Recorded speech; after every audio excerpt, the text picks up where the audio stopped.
என் பிள்ளைகளுக்கு சத்தான உணவு சிற்றுண்டி விடுதி கொடுப்பேன். முட்டை கொடுப்பேன், பால் கொடுப்பேன், காய்கறி கொடுப்பேன், எல்லாம் கொடுப்பேன். என் பிள்ளை நான் முட்டை சாப்பிட மாட்டேயா, எனக்கு பிடிக்காதியானா விடுதாயி, இந்த கேரட் இருக்கு, இந்த பீட்ரூட் இருக்கு, இந்த ஆப்பிள் இருக்கு, இந்த ஆரஞ்சு இருக்கு, வாழைப்பழம் இருக்கு, பழச்சாறு இருக்கு. ஏன்னா இதெல்லாம் நான் விளைய வைப்பேன். நான் தான் வேளாண்மை செய்யறேனே. வேளாண்மை செய்வதான் அரசு பணியா மாத்திட்டனே. நானே வேளாண்மை செய்வேன். எங்க அமைச்சர் எங்க இருக்காரு? முதலமைச்சர் அந்த பண்ணையில உட்காந்து அமைச்சர்களோட ஏதோ பேசிக்கிட்டு இருக்காருன்னு சொல்ல வைக்கல. நீ பாத்துக்கிட்டே இரு.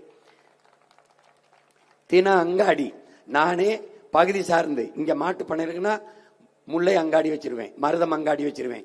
ஆடு மாட்டு பண்ணையில முல்லை அங்காடி, மலை அங்க கிழங்கு கேரட் முள்ளங்கிக்கு குறிஞ்சி அங்காடி வச்சிருவேன். நெல்லு தக்காளி கத்தரிக்காய் வெண்டைக்காய் சுரக்காய் மருதம் அங்காடி வச்சிருவேன். மீன் நானே பிடிப்பேன், மீன் பிடிச்சு கொடுக்குறேன், சொந்தங்கள்ட்ட நானே வாங்கிப்பேன், நானே சந்தைப்படுத்துவேன்.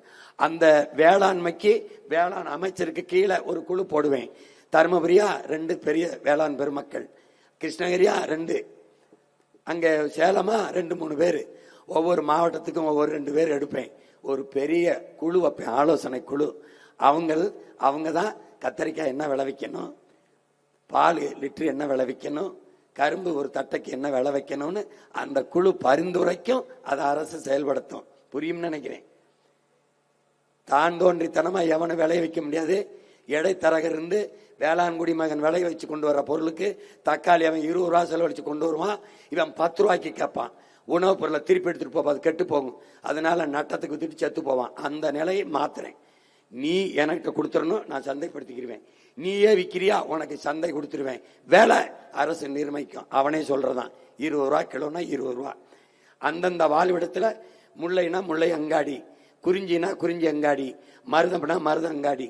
மருதத்துல என்ன வரும்? நெல்லு, பருப்பு, காய்கறி, கீரை எல்லாம் வரும். முட்டை எல்லாம் இங்க கொண்டாந்துறேன்.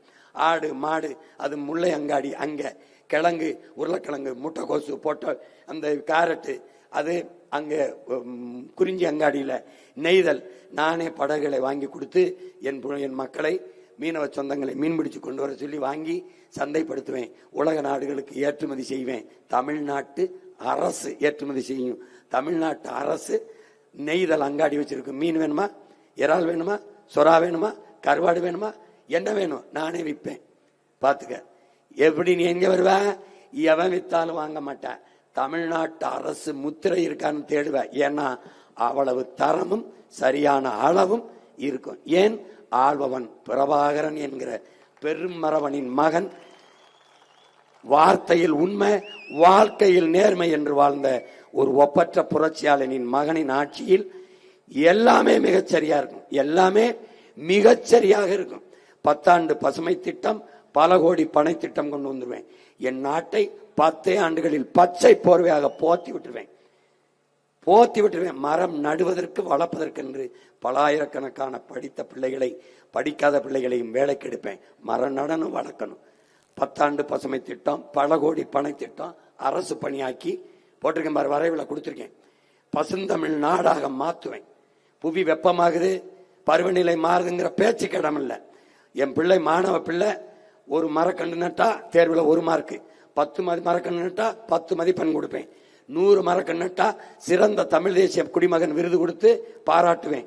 வேலையில் அவனுக்கு அந்த சான்றிதழ் வச்சு அரசு வேலையில் முன்னுரிமை கொடுப்பேன். குடிமக்கள் 100 மரம் நட்டா சிறந்த தமிழ் தேசிய குடிமகன் விருதை கொடுத்து அவனுக்கு என்ன பண்ணுவேன்? பரிசு கொடுப்பேன். செத்தானா என்ன பண்ணுவேன்? 1000 மரம் நட்டு செத்துட்டான்னா அரசு மரியாதையோட அடக்கம் பண்ணுவேன். அற்ப பதர்களுக்கெல்லாம் அரசு மரியாதை கொடுக்கும் போது 1000 மரம் நட்டவனுக்கு கொடுக்க கூடாதா? என்னாச்சு பாரு.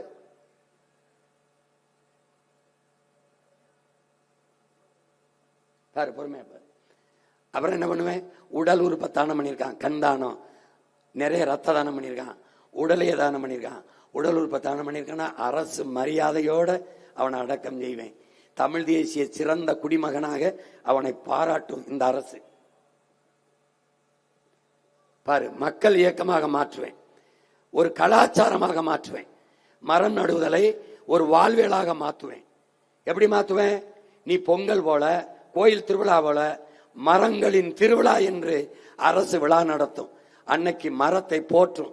ஏன்னா மரம் நம் உயிர், மரம் மண்ணின் வரம், மரம் நம் நிழல், மரம் மண்ணுக்கு வரம், மரம் இல்லை என்றால் மழை இல்லை, மரம்தான் நமக்கு மூச்சு காற்று. நீ உயிர் என்பது வேற ஏதோ நினைச்சிட்டு இருக்க, காற்று. இந்த நச்சு காற்றை, இந்த கார்பன் டை ஆக்சைடை சுவாசிச்சு மூச்சு காற்றாக ஆக்சிஜனாக மாற்றி தருகிற அரிய பணியை உலகில் ஒரு உயிரினம் செய்தென்றால் மரமும் செடி கொடிகளும் தான். அதனால் மரம் மரமல்ல, நம் உயிர் என்பதை பார்க்கணும். இப்போ உன் மகனுடைய ஆட்சியில நீ இப்படி சாலையில போற, சாலையின் இருமரங்கும் பசுஞ்சோலை சாலைகள், வெறும் மரம். 10 கிலோமீட்டருக்கு பனையா இருக்கும், 10 கிலோமீட்டருக்கு சவுக்கு தேக்கா இருக்கும், 10 கிலோமீட்டருக்கு என்னவா இருக்கும், புங்கையா இருக்கும், பூவரசா இருக்கும், நாவரா இருக்கும், ஆலமரம் அரச மரமா இருக்கும், பசுஞ்சோலை சாலை. இப்படி திரும்பி பார்த்தீங்கன்னு வச்சுக்க காடா இருக்கும், வெற்றிடம்னு ஒண்ணு இருக்காது. இப்படி திரும்பி பார்த்துக்க ஆடு மாடு மேயிற பண்ணையா இருக்கும், அப்படி பார்த்துக்க வாத்து பண்ணை கோழி பண்ணையா இருக்கும், எங்க பார்த்தாலும் தொழிற்சாலைகளா இருக்கும். அப்படி பார்த்தீங்கன்னு வச்சுக்க ஆடு மாடு மேய்ஞ்சுக்கிட்டு இருக்கு, மேய்ச்சல் நிலமா இருக்கும். அரசு தொழிற்சாலை இல்ல, என்ன 1000 குடிகள் ஆடு மாடு நீ வளர்க்குறியா, உனக்கு மேய்ச்சல் இருக்கு, மேய்க்கலாம். வெற்றிடம் என்று எதுவும் கிடக்காது. அப்ப நீ மேல பறந்து போனீன்னு வச்சுக்க, குனிஞ்சு பார்த்தீங்கன்னு வச்சுக்க, தேகத்துல எப்படி தேமல் இருக்குது அப்படி என் தேசமெங்கும் நீர் தேமல் இருக்கும். ஏரி குளம் குட்டை கம்மாய் தாங்கல் கரணை என்று எண்ணற்ற நீர்த்தேக்கங்களை உருவாக்கி நீர் வளத்தை பெருக்கி வேளாண்மையை செய்து பசி என்ற சொல்லில்லாத என் நாட்டில் நான் ஒழிப்பேன். இப்படிதான் வாழ்விடத்திலே உங்க எல்லாருக்கும் அரசு பணியை கொடுப்பேன் என்று உன் அண்ணன் சொல்வது இப்படித்தான். இது ஒரு முன்னோட்டம். இது மாதிரி ஒவ்வொரு துறையிலும் எப்படி செய்வேன்னு ஒவ்வொரு ஊர்லயா போட்டு போட்டு காட்டுவேன். இன்னும் 35 கூட்டம் இருக்கு, இது ஒரு கூட்டம். நாளைக்கு சேலத்துல 2 கூட்டம் போட்டு போட்டு காட்டுவேன். எப்படி உனக்கு வேலையை கொடுப்பேன், எப்படி வறுமையை போக்குவேன், எப்படி பசியை போக்குவேன். இங்க நிக்கிற காவலர்கள்லாம் இருக்காங்க, 8 மணி நேரம் தான் காவலர்களுக்கு வேலை, பெண் காவலர்களுக்கு 6 மணி நேரம் தான் வேலை கொடுப்பேன்.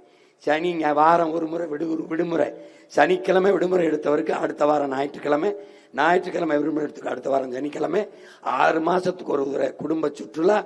அவர்களுக்கு சிறப்பு மருத்துவம் தனி, மருத்துவத்துல மருத்துவமனையிலே தனி பிரிவு, மாற்றுத்திறனாளிகளுக்கு, திருநங்கைகளுக்கு, இந்த காவலர்களுக்கு, ராணுவ வீரர்களுக்கு, உழவர் குடிகளுக்கு என்று தனித்தனி பிரிவு இருக்கும்.